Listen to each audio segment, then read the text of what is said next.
ଭାଇ ଗୋଟେ କଥା କହ ଗାଁଠୁ ସହର ଭଲ ନା?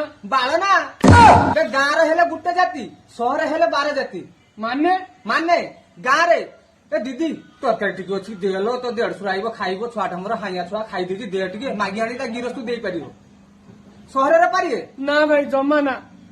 ସିଏ ବି ଦିନେ କହିବ ଏ ଶୁକୁରି ଶୁଖୁଆ ଦିଖଣ୍ଡ ଅଛି ଦେଲ ତ ଦେହରେ ବିଲକୁ ଯିବ, ମଜୁରିଆ ପଡୁଛନ୍ତି, ତଳା ମାରୁଛନ୍ତି, ଶୁଖୁଆ ଦିଖଣ୍ଡ ଆଣିକି ଚଟଣି କରି ତା ଗିରସ୍ତକୁ ଦବ।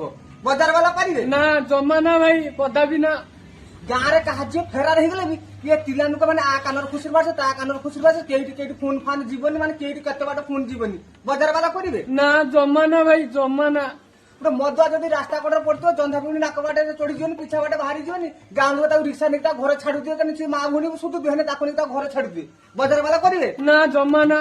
ଆଉ ସେନ କିସ କହୁଛି ନା ଗାଁଠୁ ସହର ଭଲ।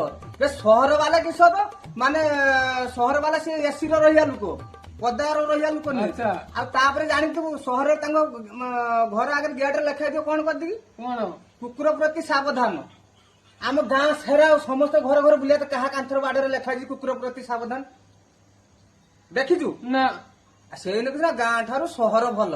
ମୋ ବାଳ ନା ଆମେ ଏଇର କେତେ ସହର ଗଲି ହେନା, ଆମେ ଗାଁର ଗାମୁଛା ଖଣ୍ଡେ ଧରିଥିବା, ଏଇରିକ ବୁଲୁଥିବା, ଏଇରିକ ଏନ୍ଜୟ କରୁଥିବା, ବୁଝିଲୁ? ହଁ ବୁଝିଲି ଭାଇ। ସହରରେ ଏତିକି ଟାଇମ ବି ବସିବାର ସମୟ ପାଇବୁନି କଥା ହବା ପାଇଁ। ଏଠି ଭାଇ ଭାଇର ମେଳ, ରାତି ଚାଲୁ ଖେଳ, ହେଲେ ଭାଇ ଭାଇର ମେଳ।